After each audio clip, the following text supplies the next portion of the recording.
মালহামাতুল কুবরা launch করার পরে আল্লাহ রাব্বুল আলামিন এই মুসলিম উম্মার এই দুরবস্থা কাটানোর জন্য ইমামুল মাহদিকে পাঠাবেন ইনশাআল্লাহ। এরপর শাম থেকে একটা বাহিনী তার সাথে যুদ্ধ করতে আসবে। আল্লাহ পাক তাদেরকে মক্কা মদিনার মাঝখানে বাইদা নামক জায়গায় ধসিয়ে দিন, ধসে যাবে, সব আসতে পারবে না। তারপরে বনু কালব নামে একটা গোত্র থাকবে আরবে, ওই কালবের সাথে ইমাম মাহদি যুদ্ধ হবে, ইমাম মাহদি জয়লাভ করবেন ইনশাআল্লাহ। কোত্থেকে আসবেন? নবীজি বলছে যখন দেখবে খোরাসান থেকে ব্ল্যাক ফ্ল্যাগস গুলো বের হয়ে গেছে, এভাবে আসছে হাদিসে, বরফের উপরে সাঁতার কেটে হলেও তাদের সাথে যোগ দিও। ওই সময় ওয়ার্ল্ডের অবস্থা কেমন থাকবে আমরা জানি না, হাদিসে এভাবে আছে। নবীজি বলেছেন খোরাসান থেকে যে মুজাহিদিনরা বের হবেন তাদেরকে কোনো বাহিনী পরাস্ত করতে পারবে না, এমনকি তারা জেরুজালেম পর্যন্ত পৌঁছে ওটাকে জয় করবে। হাদিস আসছে, কিছু করার নেই। হাদিস সহিহ না জয়ীফ না জাল, ওলামায়ে কেরামকে জিজ্ঞেস করে নিন, এটা হাদিসে আছে, কিছু করার নেই। পৃথিবীর ভবিষ্যৎ লেখা হয়ে গেছে। ইমামুল মাহদি এখান থেকে মদিনা থেকে তিনি পালিয়ে চলে আসবেন মক্কায়। তিনি নেতৃত্ব নিতে চাইবেন না, মানুষ জোর করে তাকে নেতৃত্ব দিবে। হাজার আসওয়াদ এবং মাকাম ইব্রাহিমের মাঝখানে তার হাতে বায়াত নেওয়া হবে। কতজন বায়াত নেবেন? 313 জন। 300। এরপর শাম থেকে একটা বাহিনী তার সাথে যুদ্ধ করতে আসবে। আল্লাহ পাক তাদেরকে মক্কা মদিনার মাঝখানে বাইদা নামক জায়গায় ধসিয়ে দিন, ধসে যাবে, সব আসতে পারবে না। তারপরে বনু কালব নামে একটা গোত্র থাকবে আরবে, ওই কালবের সাথে ইমাম মাহদি যুদ্ধ হবে, ইমাম মাহদি জয়লাভ করবেন ইনশাআল্লাহ। তারপরে তিনি সারা ওয়ার্ল্ডটাকে আবার রুল করা শুরু করবেন। হাদিসে আসছে তিনি গুনে গুনে গনিমতের মাল দিবেন না, মুষ্টি ভরে ভরে মুসলমানদেরকে দান করবেন ইনশাআল্লাহ। তারপরে বের হবে মাসিহুদ দাজ্জাল মানুষের রূপে, ওই যে 4টা জায়গার কথা বললাম, সে বের হবে ইত্যাদি ইত্যাদি। এবার সে মানুষের রূপ ধরে আমাদের সমাজে প্রবেশ করবে এবং তার অনুসারীদেরকে নিয়ে ম্যাসাকার করা শুরু করবে। কিন্তু মুসলিমদের মধ্যে একটা বাহিনী শেষ পর্যন্ত তার সাথে যুদ্ধ করতে থাকবে, শেষ পর্যন্ত। লা তুকাতিলুনাল ইয়াহুদ, এমনকি গাছের পিছনে ওরা লুকালেও আল্লাহ নবী বলছেন যে গাছ পাথর কথা বলবে আমার পিছনে আছে, এসো মেরে যাও। হতে হতে হতে হতে যখন মুসলিমরা একটু কোণঠাসা, আল্লাহ পাক পাঠাবেন আসমান থেকে ওই মাসিহকে, যে মাসিহকে তারা চিনতে পারে। আর ওরা যাকে মাসিহ মনে করছে, তাহলে এই মাসিহটা কে? এ মিথ্যা মাসিহ, মাসিহুদ দাজ্জাল। কথা বুঝতে পারছেন? তাহলে সবচেয়ে বড় প্রতারণার শিকার কারা হচ্ছে? এই ইহুদিরাই। এই বিশ্বের সবচেয়ে বড় প্রতারণার শিকার তারাই হচ্ছে। মাসিহুদ দাজ্জাল ওদেরকেই প্রতারণা করছে, বুঝতে পারেননি কথা? ওদের সাথেই সবচেয়ে বড় প্রতারণা হচ্ছে। ওরা মনে করছে এই সত্যিকারের মাসিহ, সে আসলে আমরা বিশ্ব রুল করবো। সে সত্যিকারের মাসিহ নয়। ঈসা ইবনে মারিয়াম আসবেন কিভাবে সেটাও এসেছে। 2 জন ফেরেশতার কাঁধে ভর দিয়ে তিনি নামবেন শাম অর্থাৎ সিরিয়ার দামেস্ক শহরের মধ্যে। কোন শহর? দামেস্ক। এই জায়গাগুলো খুব বরকতময়। আল্লাহ নবী দোয়া করেছেন, আল্লাহ শামে বরকত দাও, আল্লাহ ইয়েমেনে বরকত দাও, আল্লাহ শামে বরকত দাও, আল্লাহ ইয়েমেনে বরকত দাও। আর মুসলমানরা বলছিল, আল্লাহ রসুল আমাদের নাজদেও বরকত দিতে বলেন, আমাদের নাজদেও বরকত দিতে বলেন। আল্লাহ নবী বলছেন যে নাজদে বরকত না, বরং ওখান থেকে ভূমিকম্প বের হবে, ওখান থেকে শয়তানের শিং বের হবে। চিন্তা করে, ওই যে বললাম নাজদিরা তুর্কিদের বিরুদ্ধে যুদ্ধ করেছিল, অটোম্যান এম্পায়ারের বিরুদ্ধে যুদ্ধ করেছে ব্রিটেনের সাথে হাত মিলিয়ে। ওরাই এখন সারা বিশ্বে, বাংলাদেশে এদের লেসপেন্সার আছে বহুত, বাংলাদেশে এদের বহুত লেসপেন্সার আছে। তারা বলে, ওই যে দেখবেন যে যখনই আমরা এগুলো নিয়ে আপনাদেরকে সচেতন করতে চাই, মানে এরা তো খারাজি হয়ে গেছে, উগ্র হয়ে গেছে, এই হয়ে গেছে, সেই হয়ে গেছে, এভাবে করে গভর্নমেন্ট প্রশাসন সবার কাছে আমাদেরকে বিতর্কিত করার চেষ্টা করে। অথচ আমরা কি কারো শত্রু? আমরা কি এই আলোচনাগুলো করে ওয়ার্ল্ডের প্রেক্ষাপট বদলাতে পারবো? পারবো না। কিন্তু আমাদের প্রজন্মকে আমরা জানাতে তো পারবো, যাতে তারা আত্মবিশ্বাসী হয়ে গড়ে ওঠে যে আমরা এই নতজানু মনোভাব নিয়ে পৃথিবী থেকে যাবো না ইনশাআল্লাহ। আমরা পৃথিবী থেকে মাথা উঁচু করেই যাবো ইনশাআল্লাহ। মুসলিমদের হাতেই বিশ্বের বিজয় লেখা আছে। আস্তে আস্তে বিশ্ব ওদিকে যাবে, এটা তো ওদেরকে জানতে হবে। আমরা তো ওদেরকে জানাচ্ছি মাত্র। তো নাশ থেকে বের হবে শয়তানের শিং, এটা বলা হয়েছে। যাই হোক, এখন ঈসা ইবনে মারিয়াম আসবেন এই সিরিয়ার দামেস্ক। চুল দিয়ে টপ টপ করে পানি পড়তে থাকবে, মুক্তা ঝরছে এরকম পানি। তার নিঃশ্বাস যতদূর পর্যন্ত যাবে ততদূর পর্যন্ত কাফেররা মরতে থাকবে। সুবহানাল্লাহ। এমনকি তিনি খুঁজতে খুঁজতে দাজ্জাল পর্যন্ত আসবেন। দেখবেন যে মুসলিমদেরকে অবরুদ্ধ করে রাখা হয়েছে, বলবেন দরজা খুলে দাও, নামাজের ওয়াক্ত হবে, আজান দেওয়া হবে, ফজরের ওয়াক্ত। ভাই আমরা যদি ফজর মিস করি, আমরা আসলে ওই বাহিনীতে যোগ দিতে পারবো না, বেঁচে থাকলেও জানি না আমরা অত বছর থাকবো কিনা পৃথিবীতে, আল্লাহই ভালো জানেন, এটা আমরা জানি না। কিন্তু এই বিজয়ে সুবহে সাদিকের সময় লেখা আছে, আজান হয়ে যাবে, ইমামুল মাহদি তাকে বলবেন ইমামতি করুন আপনি। ঈসা ইবনে মারইয়াম বলবেন না, এই উম্মতের জন্য ইমামতির অধিকার দেয়া হয়েছে। বলেন সুবহানাল্লাহ। তিনি ইমামতি করবেন না, বরং মুক্তাদি হবেন। দরজা খুলে দাও, নামাজ শেষে দরজা খুলে দেওয়া হবে। দাজ্জালকে খুঁজতে খুঁজতে খুঁজতে এই প্যালেস্টাইন, এই জেরুজালেমের বাবে লুদ নামক জায়গায় তিনি পৌঁছাবেন। সেখানে দেখবেন মাসিহুদ দাজ্জাল আছে। দাজ্জাল তাকে দেখার সাথে সাথেই লবণের মতো গলতে শুরু করবেন। সেখানে তিনি তাকে হত্যা করবেন। একজন একজন করে এই সন্ত্রাসী যারা এখন এই নিরীহ মানুষদেরকে হত্যা করছে, এদেরকে হত্যা করা হবে একজন একজন করে, একজনকে ছাড়া হবে না।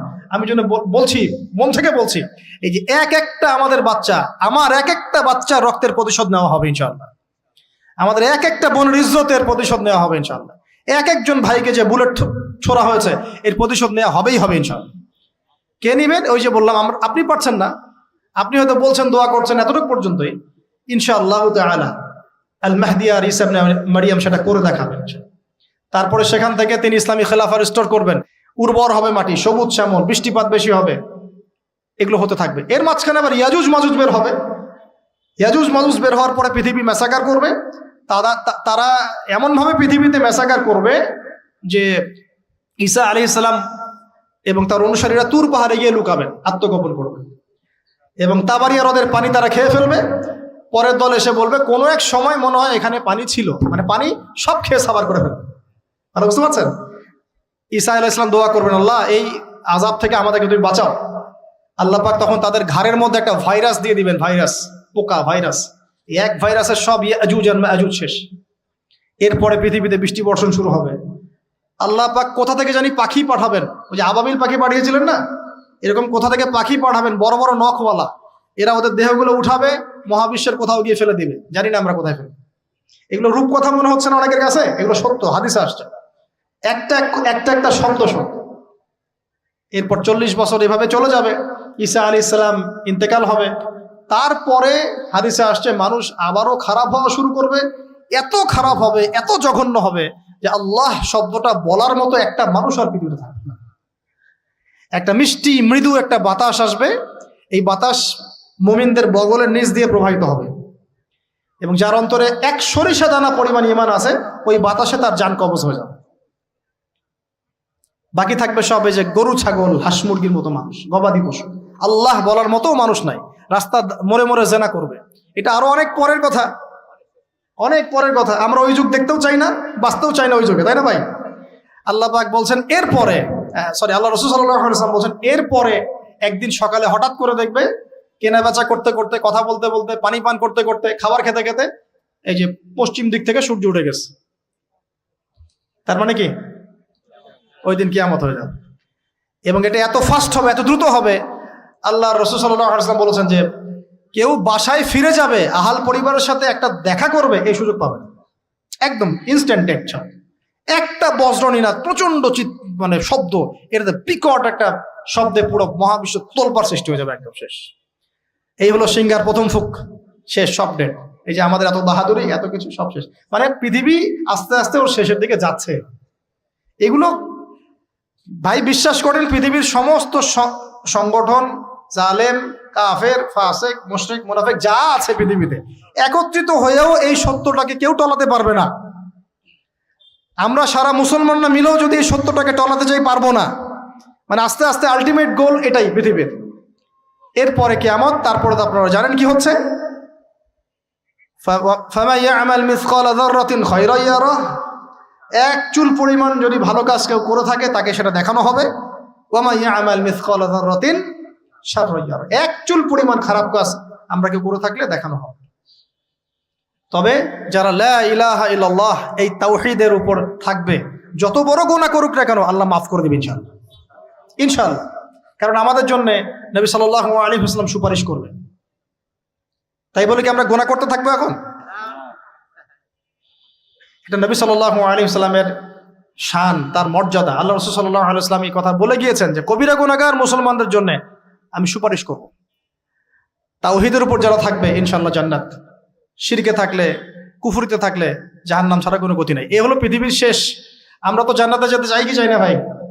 তাহলে এখন আমরা জানি যে এই অবস্থা কেন হচ্ছে, কেন জেরুজালেম নিয়ে এত কিছু হচ্ছে, কেন ওখানে ওরা এত অত্যাচার করতেছে। ওরা কি চায়?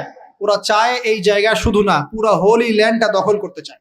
তারা দাজ্জালের জন্য মঞ্চ প্রস্তুত করতে চায়। সোজা কথা, তারা মুসলিমদেরকে সেখান থেকে বের করে দিয়ে ওই জায়গাটা একটা দাজ্জালীয় স্টেট কায়েম করতে চায়।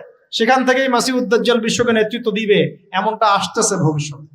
তবে সেই নেতৃত্ব, সেই রাজত্ব, সেই ক্ষমতা চিরস্থায়ী হবে না। মুসলিমরা আবার জেগে উঠবে ইনশাআল্লাহ। ওই জায়গায় ঈসা আলাইহিস সালাম যতক্ষণ খিলাফা কায়েম করছেন না, কিয়ামত হবে না ইনশাআল্লাহ। তো এখন আমাদের কাজ কি বলেন? চুপচাপ গল্প শুনলাম, হাত গুটিয়ে বসে থাকবো? আমাদের ক্ষমতার মধ্যে আমরা কি করতে পারি? আমরা কি প্রত্যেক 5 ওয়াক্ত নামাজে আমাদের ভাইদের জন্য দোয়া করতে পারি? পারি কি না ভাই? পারি কি? খাবো কিভাবে ভাই? আমাদের ভাইরা পানি পাচ্ছে না, আমাদের বোনরা ওখানে বাচ্চার লাশের টুকরো নিয়ে দৌড়াদৌড়ি করতেছে, ওদের খাবার বন্ধ করে দেওয়া হয়েছে, পানি বন্ধ করে দেওয়া হয়েছে, ইলেকট্রিসিটি নাই, ইন্টারনেট নাই, বোম্বিং, এরকম একটা অবরুদ্ধ করে একটা এতটুকু জায়গার মধ্যে 22 লক্ষ মানুষকে অবরুদ্ধ করে বোম্বিং করা হচ্ছে। কিভাবে খাবো আমরা? যদি আপনি ব্যথিতও না হতে পারি, তাহলে আমার মধ্যে ইমানের আর কি বাকি আছে?